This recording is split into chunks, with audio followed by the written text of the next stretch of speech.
ওগো, মাছের পেটে এগুলা কি গো? কেন, কি পাইছো তুমি মাছের পেটে? আমার তো মনে হইতাছে দুইটা হীরার টুকরা। তুমি কি আমার লগে মস্করা করো নাকি বউ? না গো, আমি মোটেও মস্করা করতেছি না, তুমি একটু ভালো করে দেখো। বউ, তোমার কথাই মনে হয় ঠিক। এগুলা তো সাধারণ পাথর মনে হইতাছে না।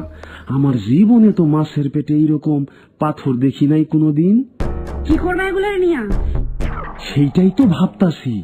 তুমি এক কাম করো। কি কাম করুন? তুমি এই পাথর দুইটারে বানিয়ার দোকানে লইয়া যাও, গিয়া দেখাও মধু বানিয়ারে। এইটা তুমি খুব ভালো বুদ্ধি দিছো বউ। আমি এক্ষুনি যাইতাছি মধু বানিয়ার দোকানে।